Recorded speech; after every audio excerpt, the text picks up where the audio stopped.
Yeah, there is a certain kind of everyday versus holy dynamic going on, but I think the problem, the wrong way to think about that would be think of them as kind of isolated from each other.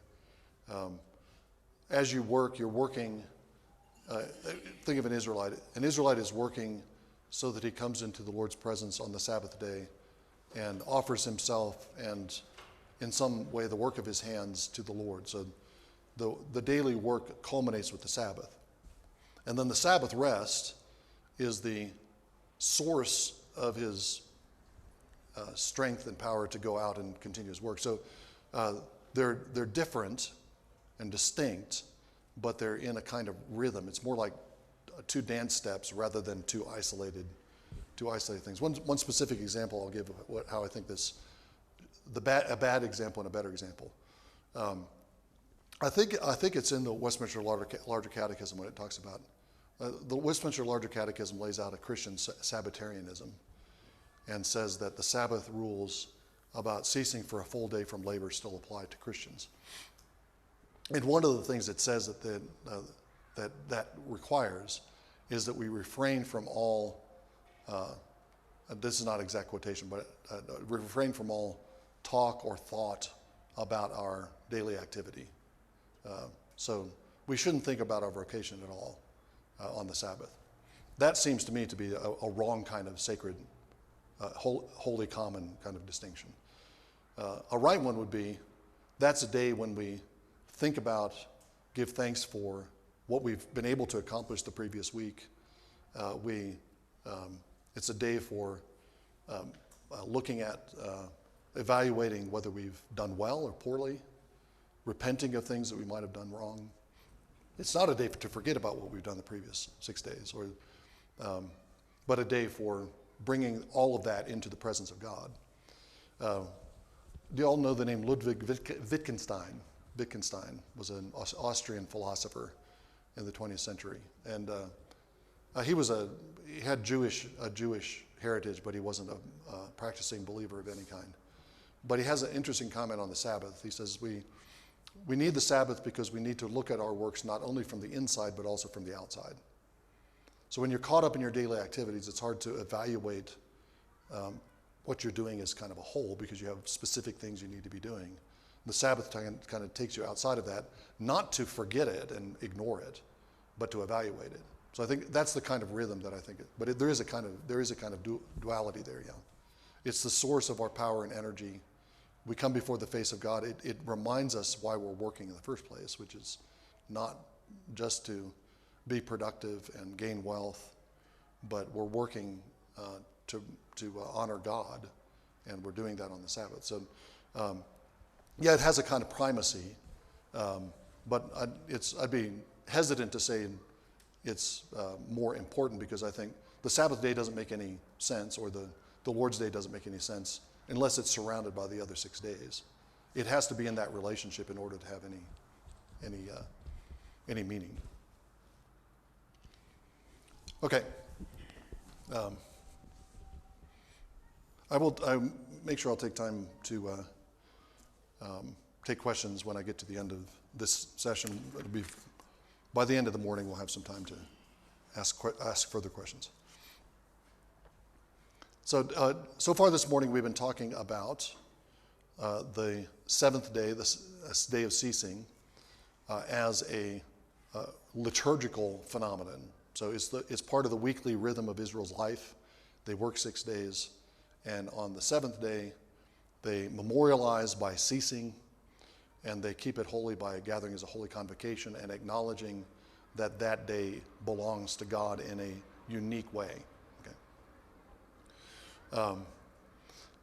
We also saw that ceasing from labor is an imitation of the Creator. That's what's in Exodus 20, the Sabbath command that's given in Exodus 20. It's rooted in imitating the Lord. Yahweh entered into his rest on the seventh day, so Israel is given the privilege of entering into rest each seventh day. And we also looked at how the Sabbath day pattern, days of ceasing, patterns of 7, are replicated at different levels of Israel's liturgical calendar. But that's not the only framework for understanding the Sabbath. It's not just a liturgical phenomenon, but that liturgical event, that is the day of ceasing, which is a day of worship, is also something that kind of infiltrates and infuses the entire life of Israel and the way that they conduct themselves in all kinds of different zones of life. And I think this becomes evident when we look again at Deuteronomy 5 and the theological ground that's given to the Sabbath command in this second giving of the Decalogue in Deuteronomy 5. I'll read Deuteronomy 5, verse 15 again. You shall remember that you were a slave in the land of Egypt. This is part of the Sabbath command. And Yahweh your God brought you out of there by a mighty hand and by an outstretched arm. Therefore, Yahweh your God commanded you to observe the Sabbath day. In Exodus 20, the Sabbath day is a kind of commemoration of creation, of God's rest and creation. But in Deuteronomy 5, it's a commemoration of what Yahweh did for Israel. In Exodus 20, Israel enters rest and takes rest and ceases by keeping Sabbath, and they imitate the God of creation, the Creator. But the Creator is also the God of the Exodus, and so Israel is supposed to imitate the God of the Exodus. But notice, how does that work? How do they imitate the God of the Exodus? Notice what the God of the Exodus has done, according to Deuteronomy 5:15.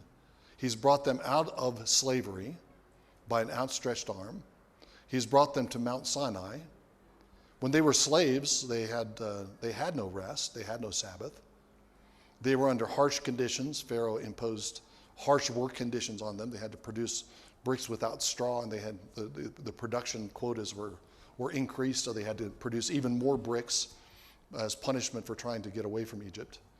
The Lord brought them out of that situation where there is no Sabbath, and he brought them into a situation where they can keep Sabbath. The Exodus is a Sabbath-giving event. That's what Yahweh has done for Israel. And how does Israel imitate that? Israel imitates that not just by taking rest in imitation of God's rest at creation, but Israel keeps Sabbath by giving rest in imitation of the God of the Exodus. And that's actually, when you reflect on it for a moment, it's built into the Sabbath command, even in Exodus 20. If Yahweh just wanted to say, cease labor one day in 7, he could have ended much sooner. Remember the Sabbath day to keep it holy. 6 days shalt thou labor and do all thy work. But the 7th day is the Sabbath of Yahweh your God. In it thou shalt not do any work. Period. That's a Sabbath rule that tells Israel to cease from labor. But that's not the end of the fourth word. That's only about halfway through the fourth word. After that, we have all of the people who share in the rest that each individual Israelite takes. In it thou shalt not do any work, thou, nor thy son, nor thy daughter, thy manservant, thy maidservant, thy cattle, thy stranger that is within thy gates.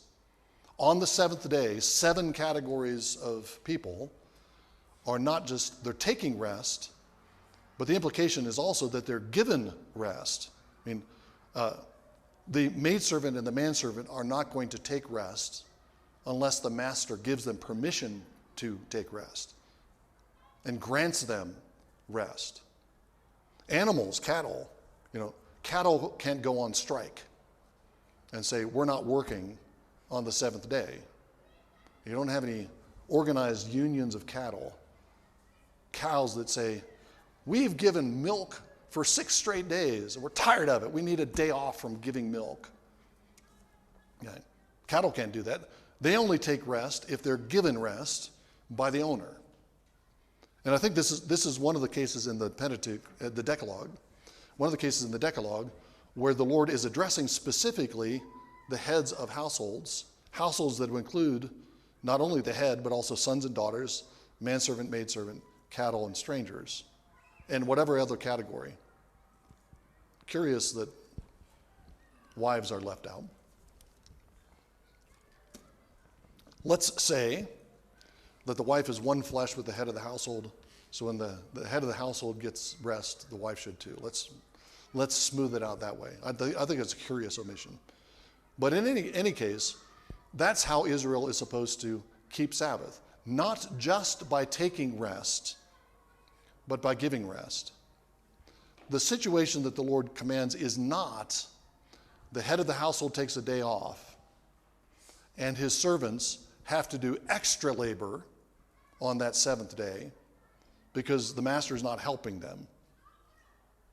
The situation is not that for 6 days the head of household goes out to the fields with his laborers, with his servants, and he works alongside them in the field, and then the seventh day he stays at home and sends his slaves out, or his servants, or his hired men, whatever he has working in his fields. If he's taking rest on the Sabbath day, then he has to share that rest in the same way Yahweh has shared rest with Israel. Yahweh doesn't hoard rest, doesn't hoard Sabbath. He grants it. Okay? And that's a hugely revolutionary kind of rule in the ancient world, and it's in human history.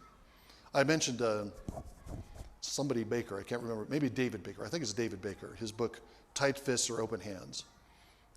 And he talks about the Sabbath as being one of the unique features of legislation in the Old Testament in comparison to all the other ancient law codes that we have. There were days of festivity and celebration, but you didn't have anything like this.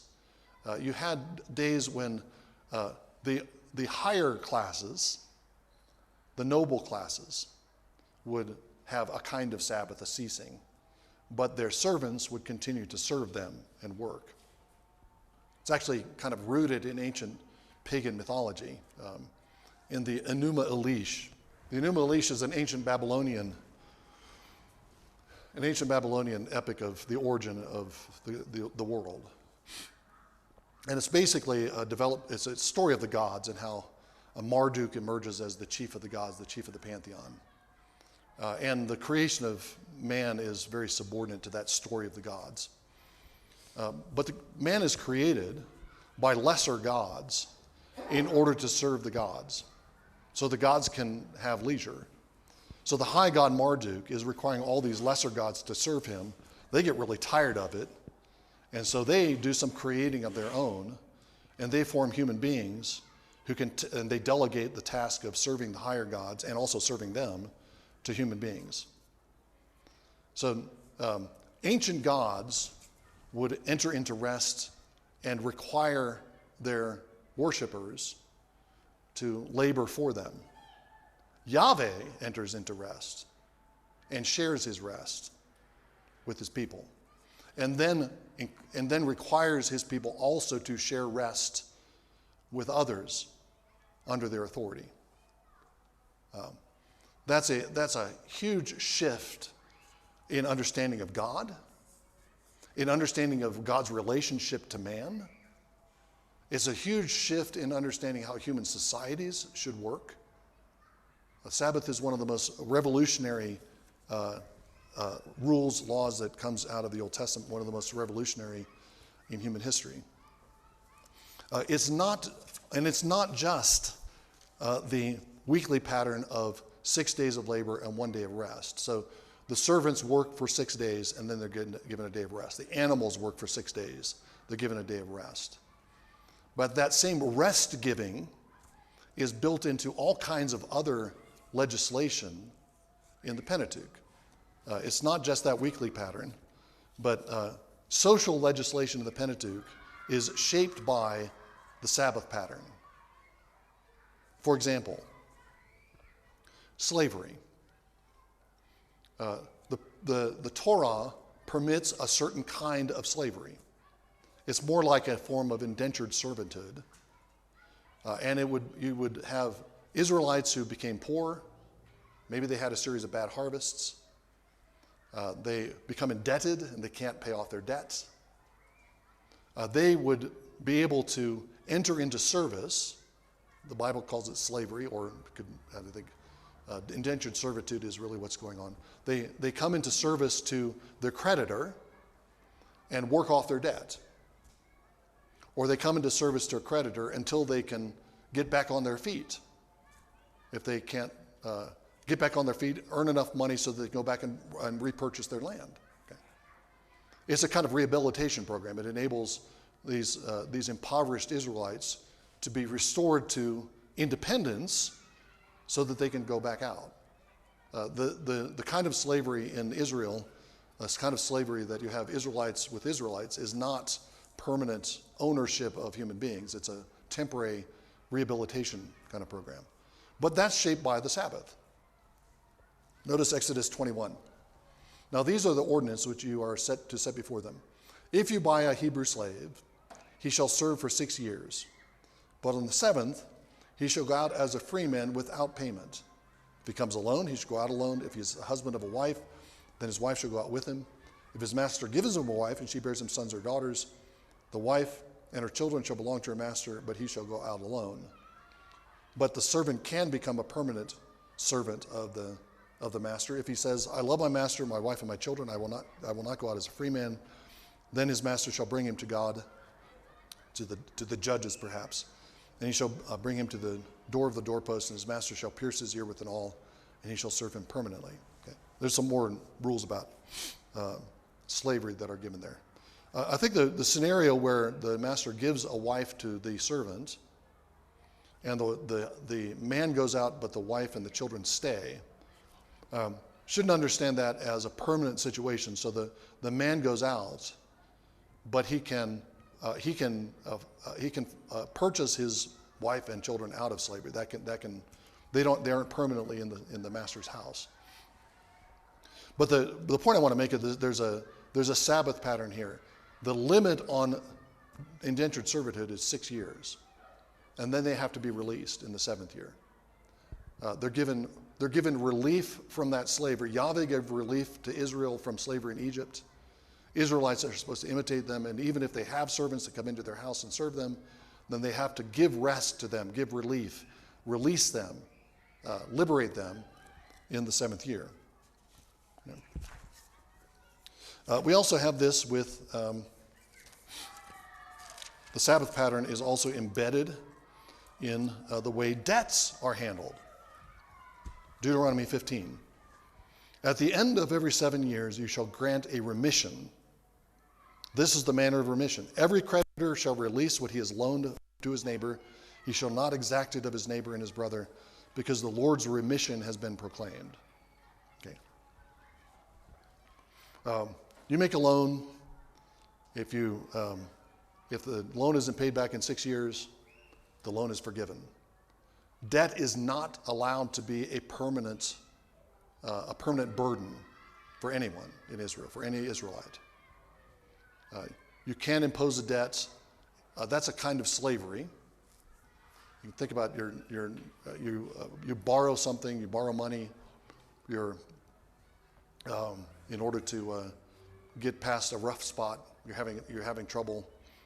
Again, bad harvests perhaps, and you have to survive. So instead of going into slavery or servanthood, you take out a loan, and that loan is kind of hanging over your head the whole time until you repay it. Debt is a kind of slavery. And just like indentured servants are not allowed to become permanent servants unless they want to, so debt is not allowed to be permanent. It has to be forgiven every 7 years. From a foreigner you may exact it, but your hand shall release whatever of yours is with your brother. So there's a distinction in the Torah between loans and credit that's given to fellow Israelites, brothers, and loans and credit that's given to foreigners. Same thing is true of servanthood or slavery. In Leviticus 25, it talks about foreigners who are brought into slavery, and that can be a permanent form of slavery. If I could offer just one kind of footnote on that, this is my thought process in trying to think about how that would work. You go back to Genesis chapter 17 when circumcision is first introduced. Abraham circumcises all the men of his household. How many men of his household are his direct descendants at that point? Not yet. Ishmael. In Genesis 17, it's only Ishmael.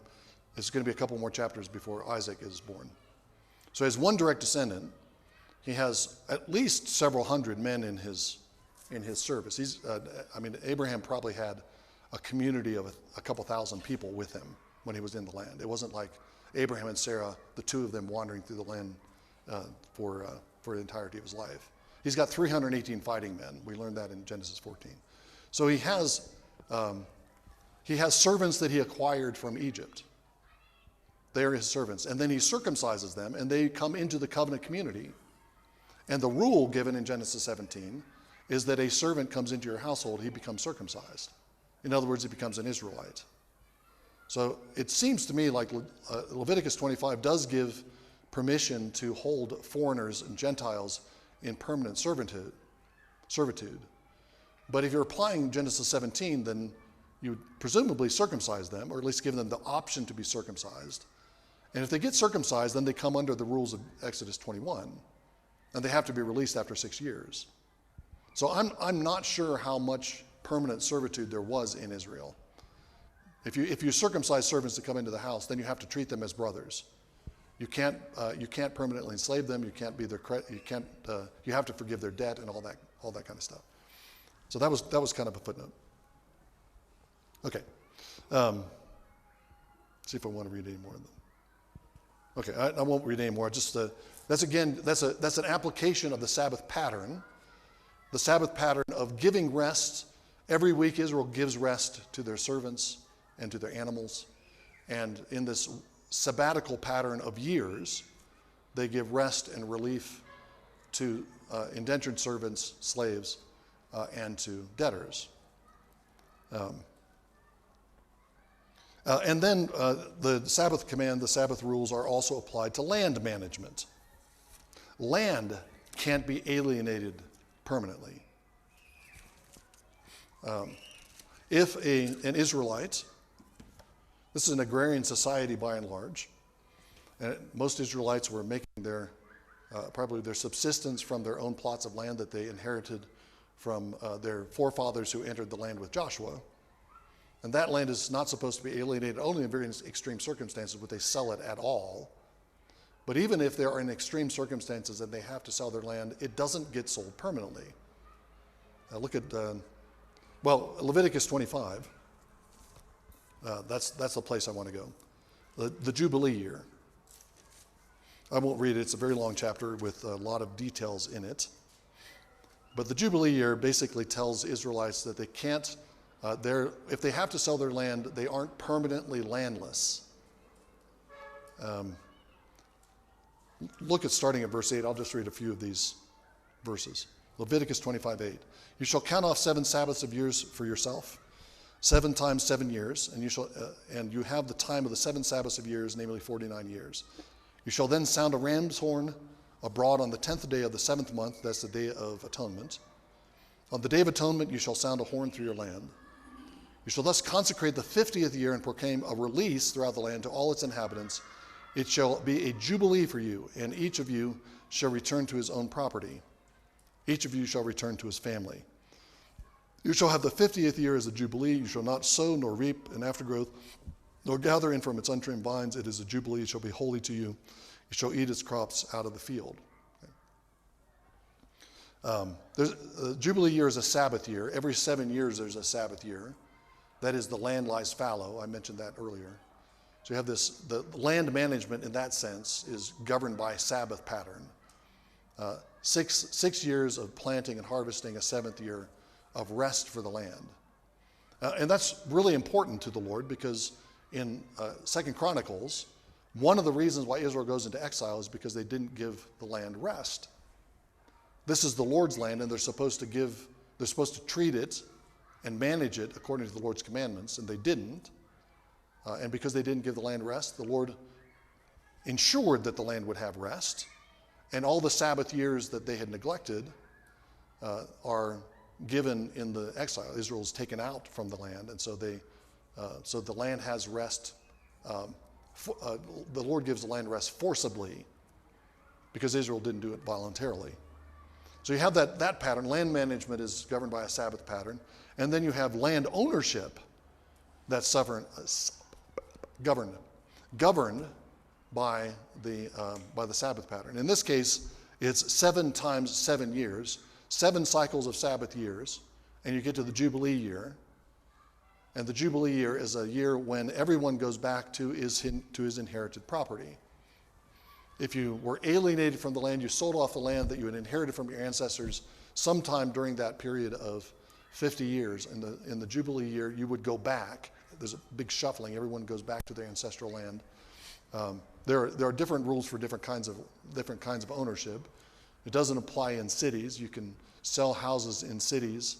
Unwalled cities are treated differently. There's a variety of different environments that are described in the Jubilee legislation. But the basic idea is that you don't have a permanently landless class in Israel. The Lord is giving relief and rest and plenty to his people, and ensuring that that's the case by instituting the Sabbath years and the Jubilee year. It's interesting, I think. Leviticus 23 we've looked at a little bit this morning. Leviticus 23 is primarily about the liturgical calendar of Israel. But right at the heart of Leviticus 23, right at the center of the passage, we have this, beginning in verse 23. Yahweh spoke to Moses, saying, "Speak to the sons of Israel, saying," 22. "When you reap the harvest of your land, you shall not reap to the very corners of your field, nor gather the gleaning of your harvest. You are to leave them to the needy and the alien. I am Yahweh your God." All the surrounding verses in chapter 23 are about how you calculate the date of a particular feast, what you do on that feast, what that feast is supposed to commemorate. You have all this stuff about the organization of time, various forms of Sabbath keeping. In addition to the weekly Sabbath, you have these other sabbatically patterned festivals. But right at the heart of this passage about the liturgical calendar is a reminder that the land exists not just for the owners, but the land exists to provide for those who don't have land. The whole liturgical calendar is somehow reinforcing this command to be generous and to allow gleaners on your land not to cut to the corners of your field. Make sure that if you're being productive, that production is being shared throughout Israel. And the fact that certain Israelites have been deprived of their land, and that certain Israelites are impoverished, doesn't mean that they're excluded from the blessing of God that he gives to other Israelites.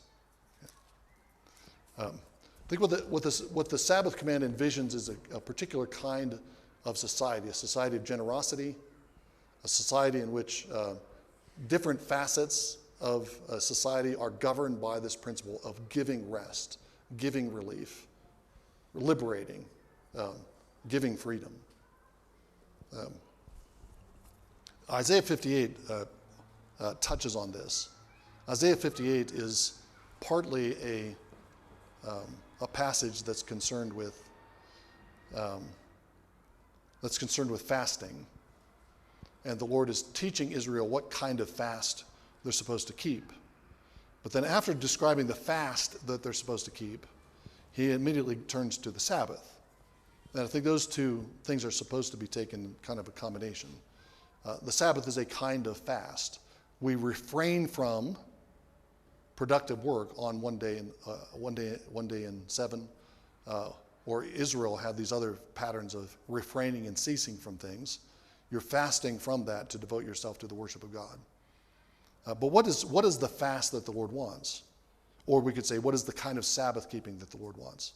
This is what the Lord says about the fast. "Is this not the fast that I choose?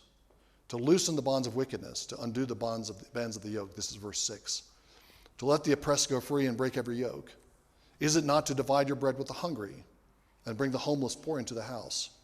When you see the naked, to cover him and not to hide yourself from your own flesh. Then your light will break out like the dawn, and your recovery will speedily spring forth, and your righteousness will go before you. The glory of the Lord will be your rear guard. Then you will call, and the Lord will answer. You will cry, and he will say, 'Here I am.' If you remove the yoke from your midst, the pointing of the finger, speaking wickedness. If you give yourself to the hungry and satisfy the desire of the afflicted, then your light will rise in the darkness, and your gloom will become like midday. That's the fast. The fasting that the Lord wants is a fasting that takes the form of generosity, sharing of bread with the hungry, clothing the naked, caring for those who are homeless, providing a place for the homeless.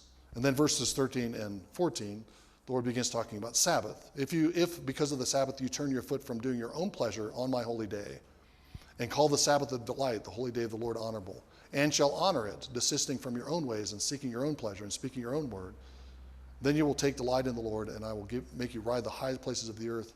I will feed you with the heritage of Jacob your father, for the mouth of the Lord has spoken.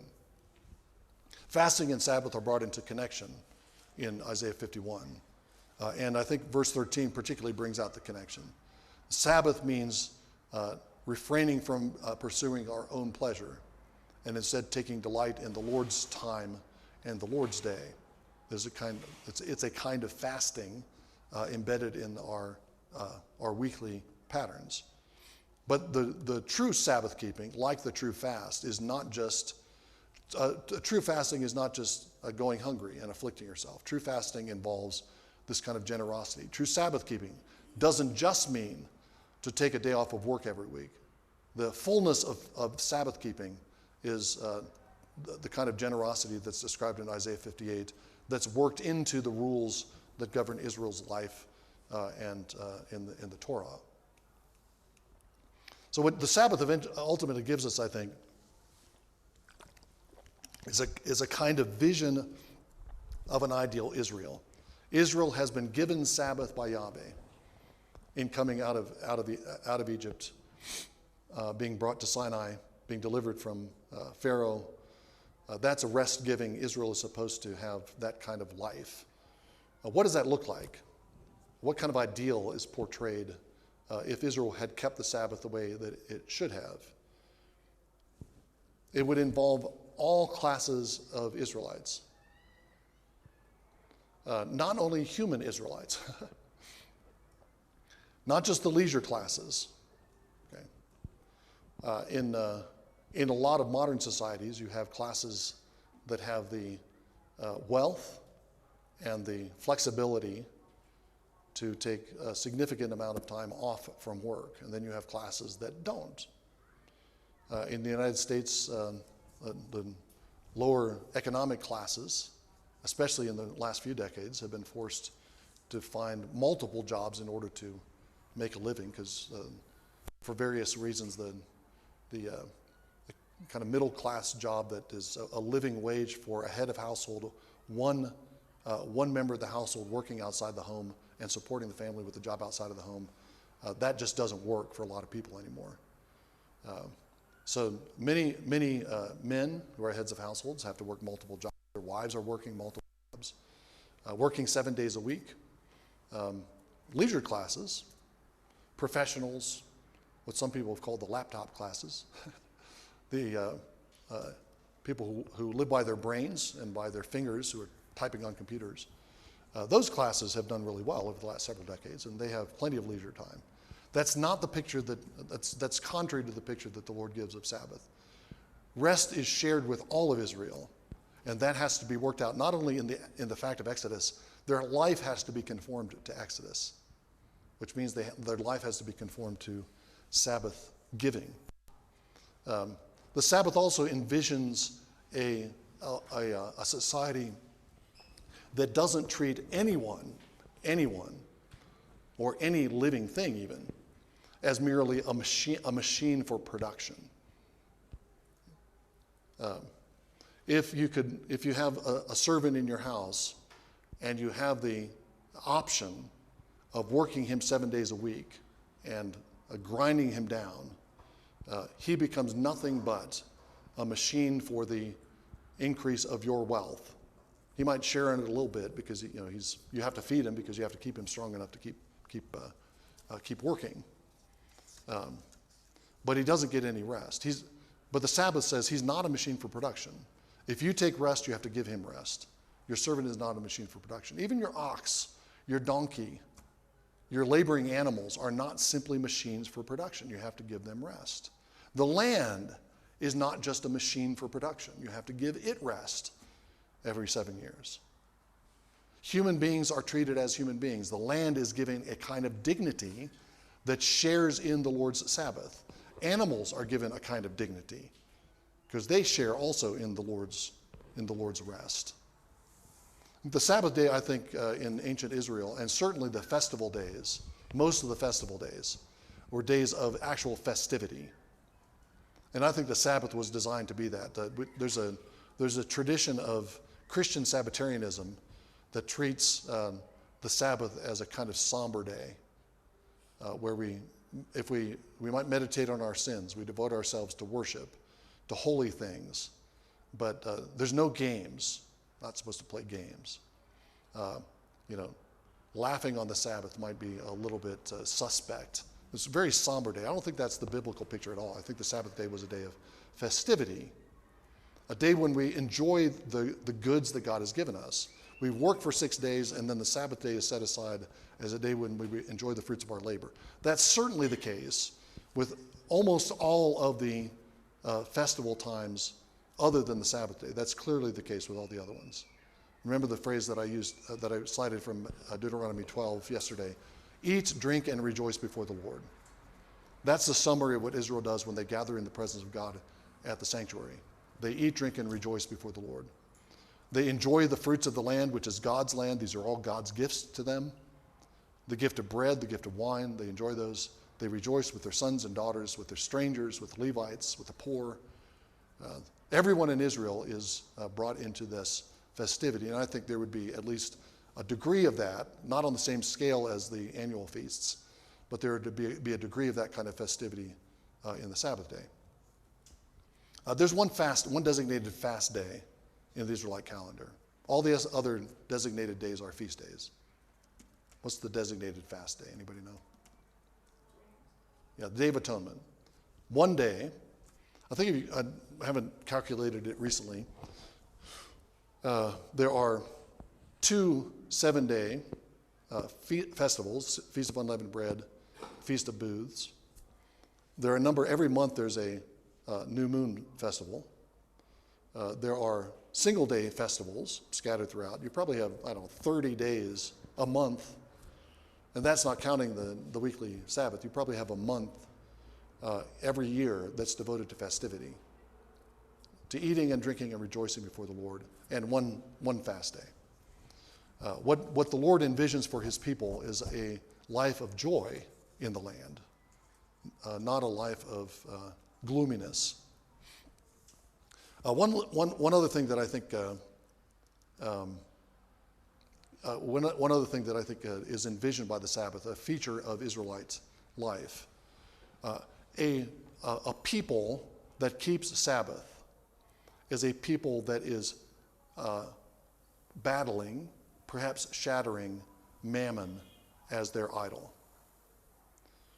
For all the reasons that I've been saying. If you have a servant and you can treat him as a means of production and just a machine for production, you put him to work. If you're worshiping mammon, you want to use him and get as much out of him as you can. If you have an ox, you want to get as much out of him as you can. You got to give him some rest sometime, because he's not very productive if you don't give him any rest. But you get as much out of him as you can. You get as much as you can out of the fields that you own. In other words, you cut all the way to the corners of your field. You don't let anything fall down from the harvesters. You have to go back and get it, because you want to maximize production. If you're governed by mammon, then you're an anti-Sabbath society. You're an anti-Sabbath laborer. But if you're keeping Sabbath in this broad sense, individually and as a society, if the whole society is infused with Sabbath, if the whole society is formed by Exodus, having received rest, having freely received rest, they freely give rest. If that's the way that society functions, which is the way Israel is supposed to function, then mammon is pushed off from its throne, and it's harder for mammon to take hold. Not impossible, obviously, but Sabbath is one way to resist the lure of mammon, because you acknowledge one day a week that your productivity doesn't rely on you. One last point I want to make before I take a brief pause for questions. We're still going to talk about Jesus and the Sabbath, but one last point. One aspect of Sabbath in the Old Testament is the idea of enthronement. When the Lord first takes Sabbath in Genesis 2, at the end of the creation week, he is resting, he is enjoying the work that he's done. He's created his house, his cosmic temple, and he enters into rest in his cosmic house. That rest is associated elsewhere in the Old Testament with enthronement. You think about the microcosm of the tabernacle. Once that's built, once that's completed, the Lord takes his rest inside the tabernacle by being enthroned above the wings of the cherubim.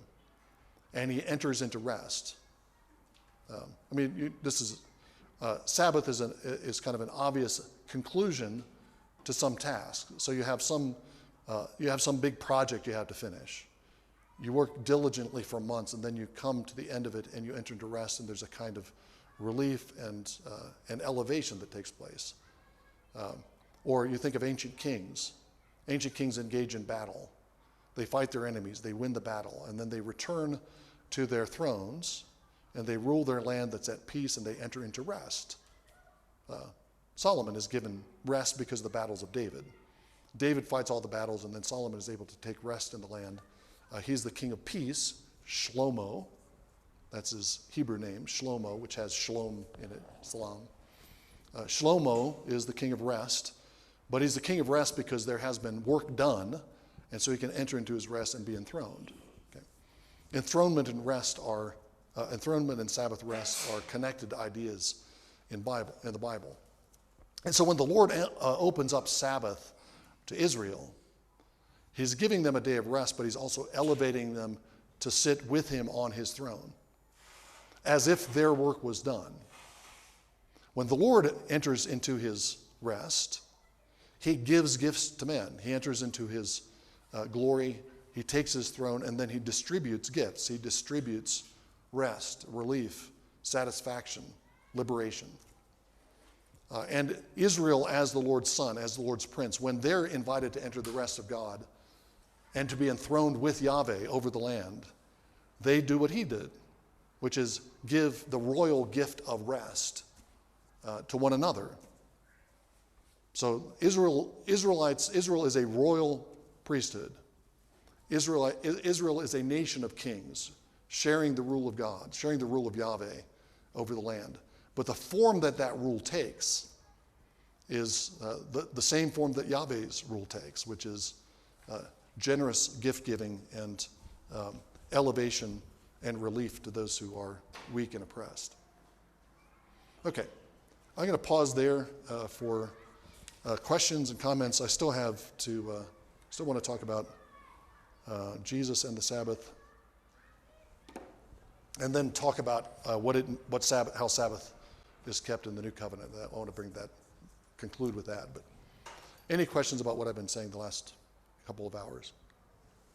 I think it did put burdens on other days of the week. I mean, if the pattern of the manna holds, they gathered double on the sixth day so that they didn't gather manna on the seventh. And so I think there would be some aspect of that. When they enter the land, there's still they have to prepare for the Sabbath, and so there's extra work to be done if you're completely ceasing from labor. So what can you not do on the Sabbath? I think that Jews developed very refined rules about that are reflected in the Gospels. So there was a distinction made. I can't remember what. When the Pharisees accused Jesus' disciples of harvesting on the Sabbath, what they're doing is actually called scrumping. Scrumping. They're scrumping, which means that they're going through the fields. They're taking a stalk of grain and they're rubbing it, getting the grains and eating the grain. So they're rubbing off the chaff from the grain. And the Pharisees had developed refined categories and distinctions that treated scrumping as a form of harvesting. or at least, I don't remember how the rules worked exactly. It may be that there was a certain amount of scrumping you could do. Like you could do one stalk of grain on the Sabbath, but you couldn't do two or something like that. Or you could walk a certain distance. You couldn't walk, you couldn't walk another. You couldn't walk more than a certain distance. So they had really refined rules. The Old Testament doesn't give anything like that. So it does seem like there's a good bit is left to Israelites to judge what is done and what is not. A couple of specific things that we do know from the Old Testament. One is that the priests in the tabernacle actually did more work on the Sabbath day. Jesus says this in one Sabbath encounter that he has. He says, the priests in the temple are offering sacrifice on the Lord's day. Are they breaking the Sabbath? And obviously they're not, because they're required to do extra sacrifices on the Sabbath day.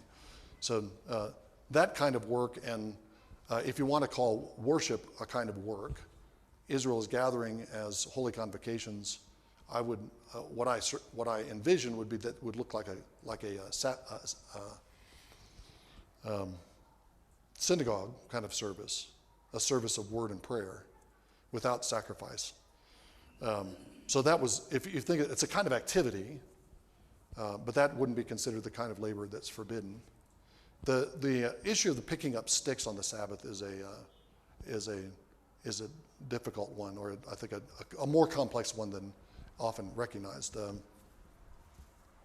The usual interpretation is that means that even lighting a fire to cook your food on the Sabbath, or collecting sticks for the Sabbath fire was worthy of a death penalty. That's what happens to the guy who's gathering sticks on the Sabbath. But there's a couple of reasons why the things seem to be more complicated than that. One is, if that's just a simple kind of labor, I'll back up. When this happens, Moses has to consult with the Lord about what to do, which means that he's not sure, based on the revelation he's already been given, the rules he has been given, he's not sure if gathering sticks on the Sabbath counts as the kind of labor that's forbidden. He's already been told a couple of times, no work on the Sabbath, death penalty for Sabbath breaking, and then this guy's gathering sticks, and Moses has to consult to find out if that counts as labor. So that suggests that there's something more going on than just gathering sticks. One possible way of thinking about this is that you have the Lord. You have an analogy between the Lord's fire in His house and the hearth fire that goes in every Israelite house. On the Sabbath day, the Lord's fire is stoked up with extra sacrifices, and that means that the fires in the individual houses of the Israelites are not stoked up to the same.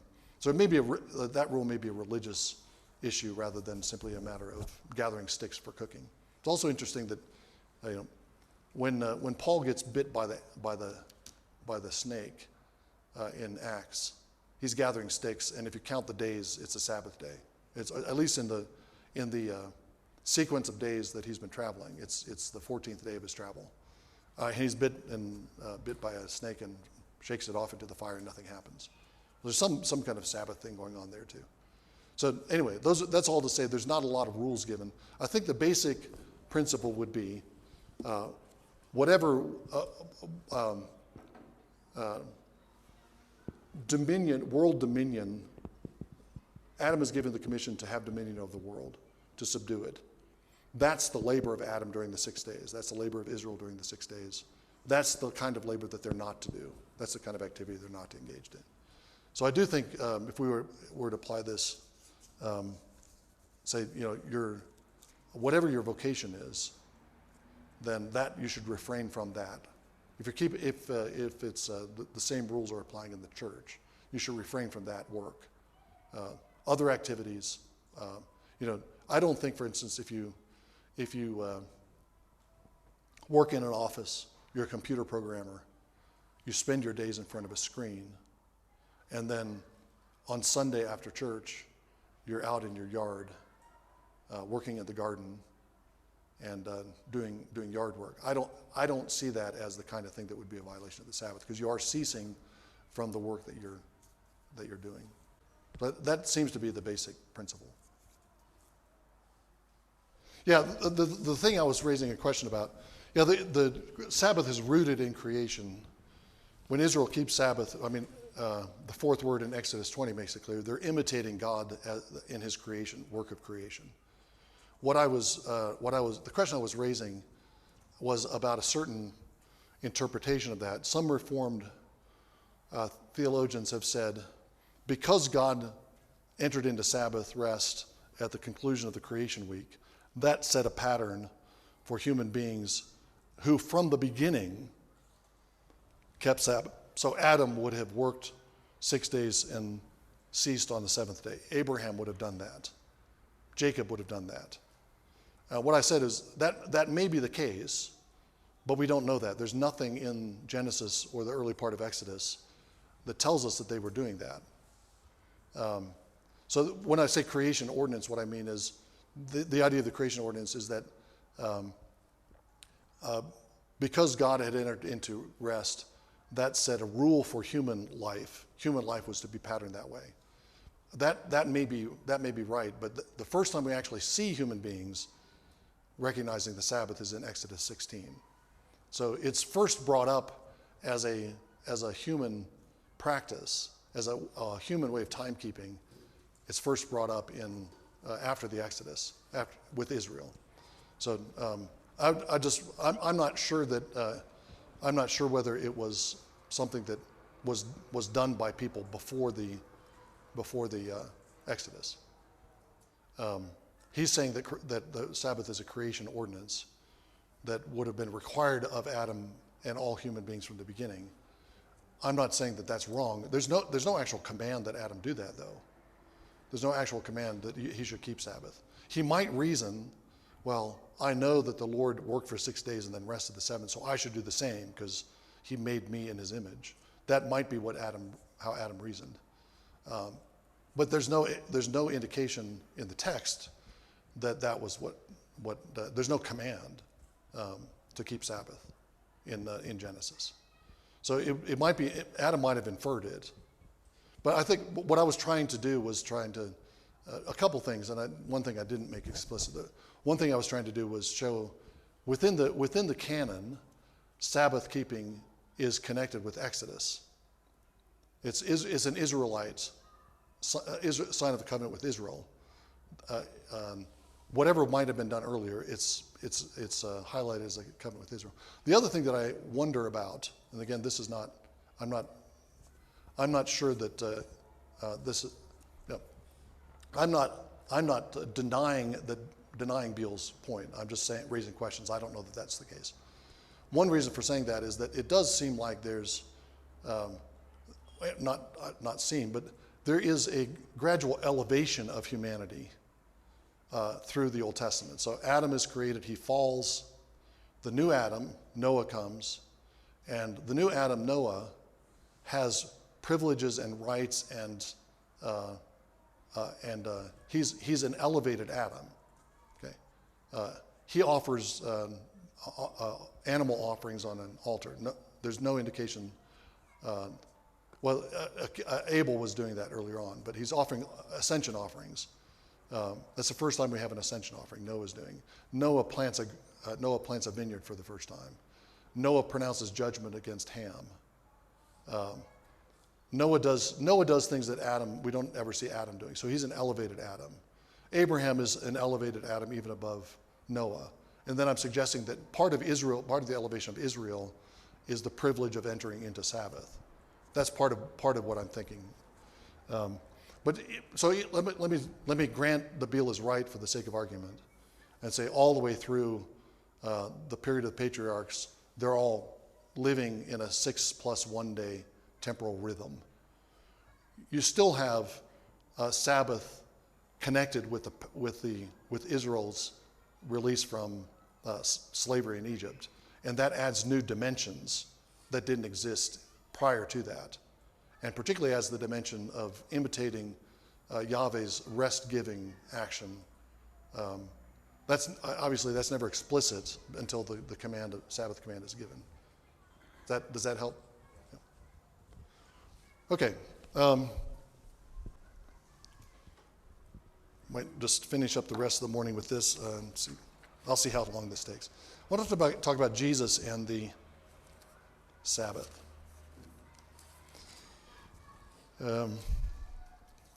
State a premise at the beginning, that is that Jesus never broke the Sabbath. He couldn't have, because breaking the Sabbath would have been a sin, and Jesus didn't sin. If Jesus broke the Sabbath, or broke any of the commandments, then Jesus couldn't be our perfect Savior. Hebrews says he was tempted in all the ways that we are, yet without sin. So Jesus never broke the Sabbath. He was accused of breaking the Sabbath repeatedly. He's accused of breaking the Sabbath so often that you begin to think he must be doing things deliberately to provoke a debate about the Sabbath. Okay, Matthew 12, the scrumping scene with the disciples harvesting. According to the Pharisaical rules, they're harvesting on the Sabbath, and so they're working on the Sabbath. They're doing something this Sabbath law prohibits. That's because they're hungry. That's meeting a need. What about Mark 3? Jesus entered a synagogue, and a man was there with a withered hand. And they were watching him to see if he would heal the man on the Sabbath in order that they might accuse him. He said to the man with the withered hand, "Rise and come forward." And he said to them, "Is it lawful on the Sabbath to do good or to do harm, to save a life or to kill?" But they kept silent. And after looking at them with anger, grieved at the hardness of heart, he said to the man, "Stretch out your hand." And he stretched it out, and his hand was restored. Okay. Is that something that Jesus had to do on the Sabbath? The man has had a withered hand, presumably, for a long time. It could wait till the next day. Jesus could say, "This is something I can't do on the Sabbath," because healing on the Sabbath is work that is forbidden on the Sabbath. Come back tomorrow and I'll heal you.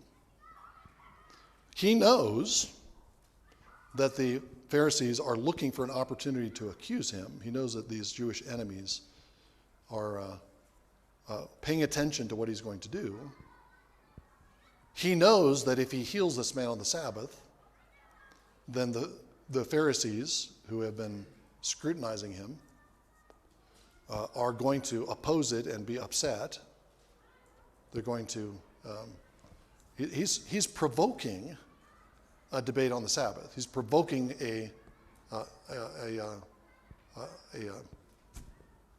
not just a debate, but a clash, conflict over the Sabbath. Because he didn't have to do this. I mean, it's common in, I learned it in Reformed churches, but it's common to say that from Jesus' activity, we can see that certain works may be done. Works of mercy may be done on the Lord's Day or the Sabbath because of Jesus' example.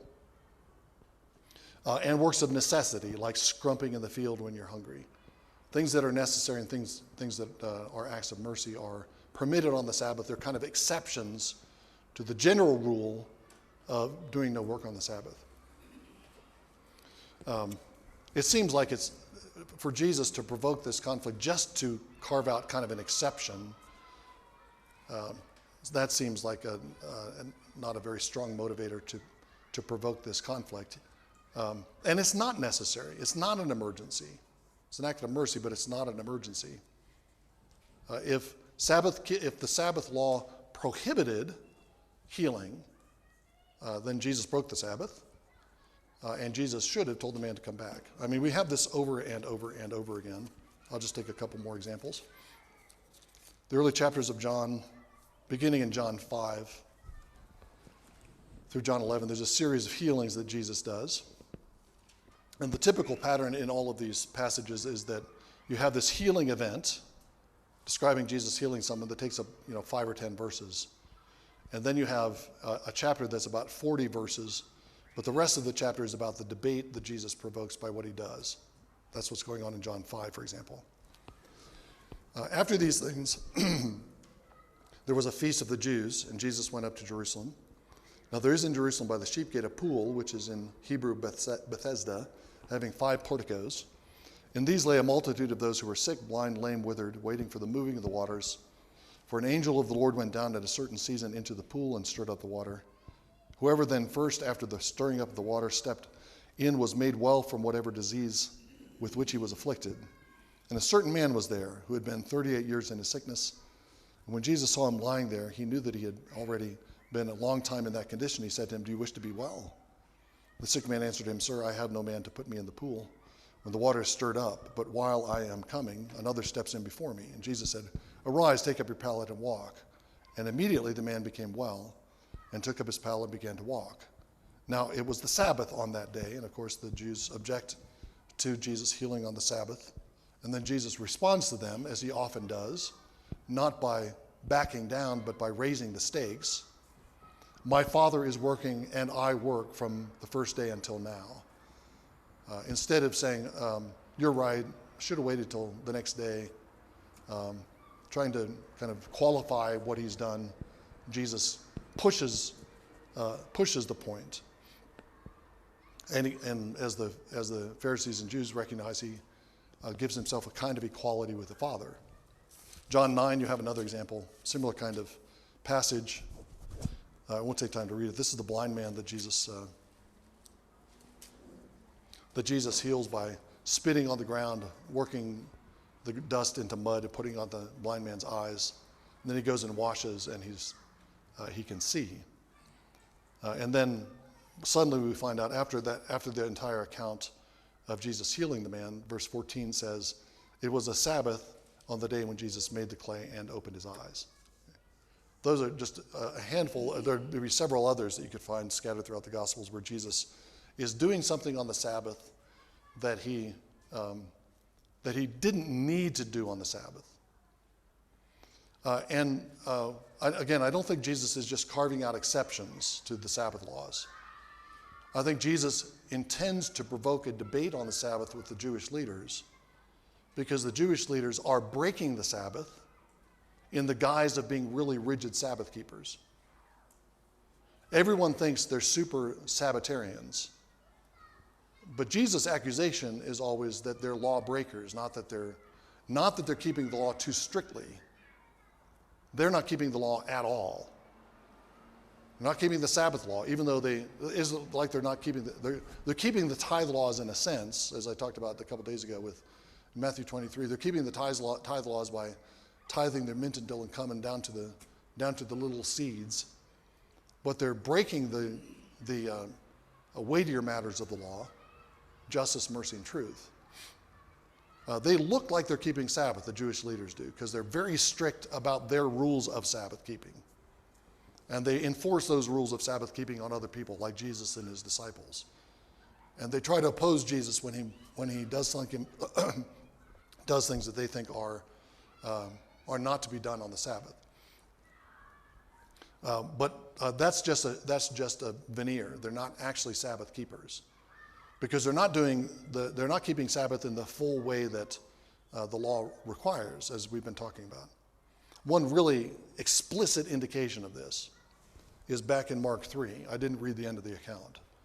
Jesus heals the man with the withered hand. He asked the question, is it lawful on the Sabbath to do good or to do harm, to save a life or to kill? Jesus saves a life, or restores at least a man to a full life by healing a withered hand. He does that on the Sabbath. And the Pharisees immediately, verse 6, began taking counsel with the Herodians against him as to how they might destroy him. Is it lawful on the Sabbath to do good or to do harm, to save life or to kill? Jesus shows by his actions. What's lawful on the Sabbath is to do good and to save a life. The Pharisees show by their actions that what's lawful on the Sabbath is to do harm and to conspire to murder. They go out on the same Sabbath day where they've objected to Jesus healing on the Sabbath. They're plotting with the Herodians to put Jesus away and to get rid of him. They're not Sabbath keepers or Sabbath breakers. And what Jesus is doing is provoking this debate because the Sabbath is so pervasive in the Torah and so much at the heart of what God intended for Israel, as I've been describing. Because of that, Jesus is targeting that particular practice and trying to demonstrate what Sabbath keeping is supposed to look like. Jesus is the Sabbath keeper in the Gospels. Jesus is not the one who's making exceptions to the Sabbath. He's not a Sabbath breaker. The Pharisees and the Jews are the Sabbath breakers. Jesus is the Sabbath keeper because he's doing what the Sabbath laws require, which is giving rest, giving relief. That's what Exodus 20 says. I mean, you think about this in terms of what Jesus says in Luke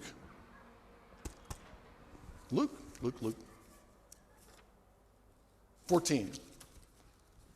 This is a classic passage where it's thought that Jesus is making an exception to the Sabbath rule for works of necessity. This is another Sabbath controversy, Luke 14. Came about when he went into the house of one of the leaders of the Pharisees on the Sabbath to eat bread. They were watching him closely. He actually enters the house and he knows he's under scrutiny. There was in front of him a certain man suffering from dropsy. Jesus answered and spoke to the lawyers and Pharisees, saying, "Is it lawful to heal on the Sabbath or not?"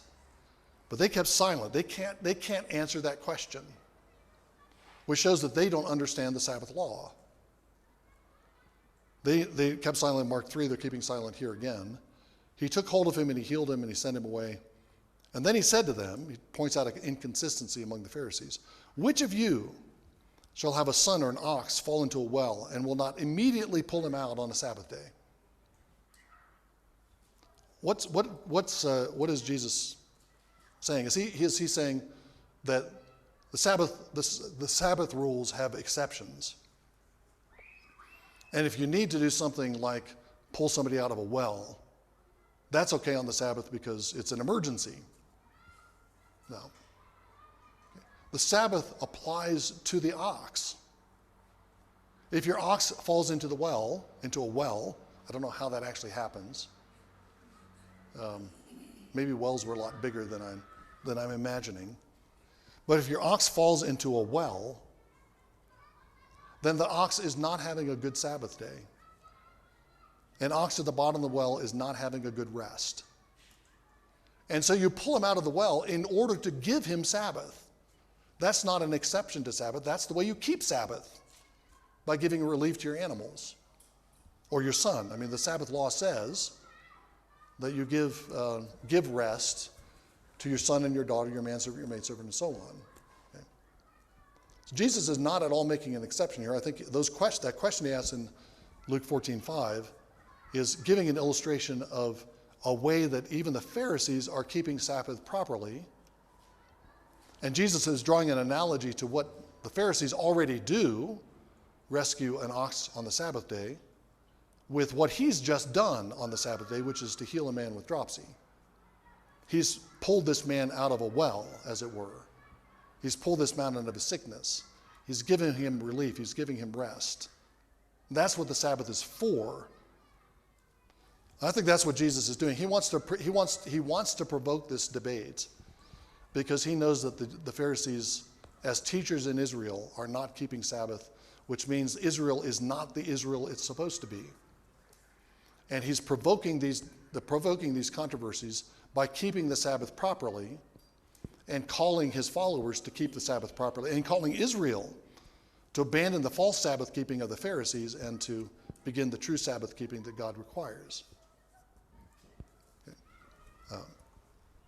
So in a sense, Jesus' entire ministry is a ministry of Sabbath. Jesus comes to us to give us rest. He comes to lead a new exodus out of slavery, a deeper exodus, not just an exodus out of Egypt, but an exodus out of sin and death. Jesus describes his work, his invitation at the end of Matthew 11. "Come to me, all you are weary and heavy laden, and I will give you rest. Take my yoke upon you and learn from me, for I am gentle and humble in heart, and you shall find rest for your souls. For my yoke is easy and my burden is light. He doesn't make the contrast here, but elsewhere in the Gospels, he draws a contrast between the light yoke that he gives to his disciples and the very heavy yoke that the Pharisees place on their followers. But Jesus has come to give rest, to release slaves, to give fullness of life, to give healing, to liberate. His entire ministry, his entire work is rest giving. It's all Sabbath giving. And he's calling the Jews to practice that same kind of Sabbath giving. Okay. Last few comments I'll make, and then I'll open it up if there are any questions. I've been talking primarily about Old Testament Israel. How do Christians apply the fourth word in our own practice? What are we supposed to do? Paul says that the Sabbath is a shadow of Christ. That's back in Colossians 2:16. The Sabbath is a shadow of Christ. And historically, that's been understood in a couple of ways. Some theologians have suggested that the Sabbath is a symbol of eternal rest. The Sabbath is a symbol of the rest and relief and joy that we'll have in the new creation when the new creation is completed and fulfilled. Or, Calvin would say, the Sabbath is a shadow of the rest that we find in Christ. The substance is Christ. That's what Paul goes on to say in Colossians 2. The shadow is in the law. The substance is Christ. Christ is Sabbath. Christ gives us rest. He gives us rest from the burden of our sin. He gives us rest from the burden of a law that we can't keep. He gives us rest from the striving to please God that we might be tempted to do. He gives us relief. Christ is the one who brings rest to us. And so for Calvin, that would imply that there's no specific command to keep a day. He's not a Sabbatarian. Later Reformed thinkers are Sabbatarians. The Westminster Confession is Sabbatarian. Calvin thinks that it's fulfilled in Christ, and is so he ends up not being not thinking that the Sabbath law continues to have force as a way of marking time. I think both of those things are true. Obviously, Paul is right. I agree with Paul. I agree with Paul that the Sabbath is a shadow, and the Sabbath is a shadow of the final rest. That's true. The Sabbath is a shadow of the rest we have in Christ, the rest we have in the new covenant. That's true also. But we shouldn't, I think, give up the practical implications of the Sabbath from the Old Testament too rapidly. I don't know if it says the majority tradition of the church, but it's one wide swath of the Christian tradition, at least from the time of Constantine in the 4th century, when Christians got to the point where they could make decisions about how time was marked and organized. Christians have seen value in that 6+1 pattern that was in the Old Testament. 6 days of work, 1 day of worship and rest. Of course, in the New Covenant, that's the timing of that is reversed. Paul talks about gathering on the first day of the week rather than the seventh day. The first day of the week is the day of resurrection, the day of the new creation. It's the day of the Lord's day, because it's the day when the Lord Jesus came back from the dead and his reign was inaugurated as the risen and exalted King. So that shift of time is exemplified for us in the New Testament. It's interesting that if you think back to the original creation and think about how Sabbath worked there. What day was Adam created? And then his first full day of life, he's created sometime on the sixth day. His first full day of life would have been the Sabbath. That's the end of God's week of work. But for Adam, it's the beginning. Adam begins his life on Sabbath. Okay. So in some sense, the Christian pattern of rest before work is the original creation pattern. But I think, and I was answering Issachar's question, I think the way to think about it, you have to think about the rhythm both ways. The Old Testament pattern is six days coming to a culmination in the seventh day of worship and rest. I think that's one way we should think about our work. When we're engaged in our work during the week, we're engaged in our work in anticipation of entering into the Lord's presence and offering the works of our hands and ourselves to him in worship. And then having entered into the presence of God in worship, we've heard the word of God, we've been corrected by the word of God, we've been in the presence of God, we're renewed, we're refreshed, and we go out from worship, out from the Lord's Day, out into the world, and energized by what happens on the Lord's Day. So it's going in both directions. So even though we've shifted to the first day, I think that's what the New Testament indicates is true of the church. It's true that the Sabbath had typological dimensions, but I don't think we shouldn't overly spiritualize or completely spiritualize. That's the word, the Sabbath, because the Sabbath still has all kinds of implications for how we live as the people of God. We still do have a holy convocation once a week, as Israel did. We still are called to be the rest-giving people that Israel was called to be. And even more so, Israel was brought out of slavery in Egypt. They were given Sabbath. Having received Sabbath, they're supposed to give Sabbath themselves. We've been brought out of slavery to sin and death, liberated and brought into the Sabbath of Jesus, the eighth day of the week, the day of new creation.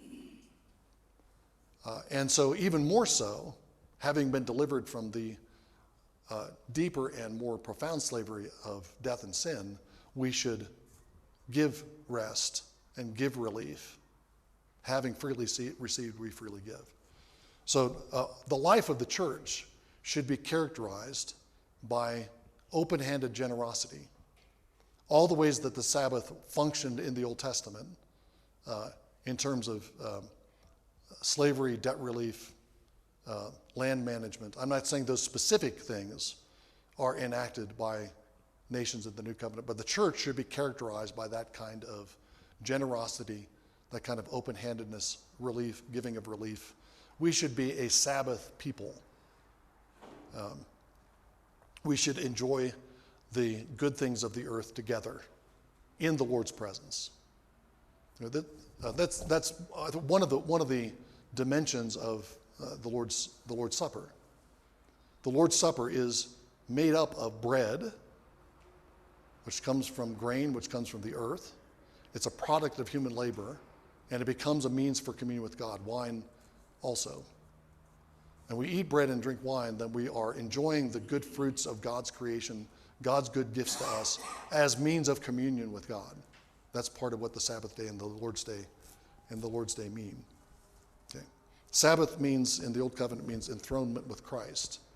And the Lord's Day is also a day of enthronement. We sit in the presence of God, sharing his throne, elevated with Christ into heavenly places, as Ephesians 2 says. And we share his Sabbath rest. And again, that's an anticipatory rest. Our work isn't done, but yet we're already sharing the rest. The victory has already been won. The fact that we take that day to offer praise to God and devote ourselves to worship is a sign that our confidence that our work will be completed. Again, the swath of the big swath of the Christian tradition that I mentioned earlier, not only recognized that the Lord's Day is a day of worship, but also had various forms of Sabbath keeping, that is, days of rest. That became part of the rhythm of life when in medieval Europe, when it was at least somewhat Christianized, even today in lots of parts of Europe. I was surprised to find a couple years ago that Poland, shouldn't have been surprised that it was Poland. Poland is a deeply Catholic country. But Poland has a kind of sabbatical rhythm to its the rules about business. Certain kinds of businesses are not allowed to open on Sunday. Businesses like grocery stores that provide necessities are on this kind of rolling pattern where one grocery store in a neighborhood is open one week, the other ones are closed. Then the next week that one will be closed and another one will be open. So you're on this kind of, it's shared. So at least several weeks out of the month, all the employees of those businesses would have a day off. Okay, so I think that's a good pattern. I think some of the things I've said already indicate this, but I think the Sabbatarianism that we have coming out of the Reformed tradition had certain things right. I think that a day of rest, a day of worship and rest is correct, but I think the atmosphere and tone of that was often misplaced. The tone and atmosphere should be one of joy, and it should be a day not only where we take rest, we have to think of ways that the Lord's Day can become a day when we give rest. Okay, we have a few more minutes if there are any questions about that. Yeah, well, I would say I wouldn't say it's not applicable or enforced on Christians, but rather it's still given to us, but in a modified way. So the day, as you said, is different. It's the first day rather than the seventh day. Yeah, the Paul's discussion of these of day keeping does show that there's much more flexibility and freedom in the new covenant than there was in the old. But there are also indications in the New Testament that there were designated times when the people gathered. Paul says in Corinthians, when you gather on the first day of the week, and the presumption seems to be that was the normal practice, that they would have a gathering, convocation on the first day of the week. So, I'm not sure how to harmonize those two things, but it does seem like there's a designated time. If you're going to have common worship, and Israel and the early church obviously had common worship, you have to designate a time for everybody to get together. From the beginning, they're gathering together, but they're doing it daily at the beginning. But it seems pretty early they got into a pattern of first day gatherings, and there's theological reasons for thinking I think that's right. And then just practically speaking, if you're going to have gathered worship at all, then you have to designate a time to do it. But that doesn't really answer the question about Romans 14. And I don't know how to harmonize those two things, but I think there still is a requirement that Christians gather together on the Lord's Day for Holy Convocation, and also looser, I think, it was a softer requirement than in the Old Covenant, maybe, but still it's wise at least to have a day of rest and to refrain from your work for one day and 7.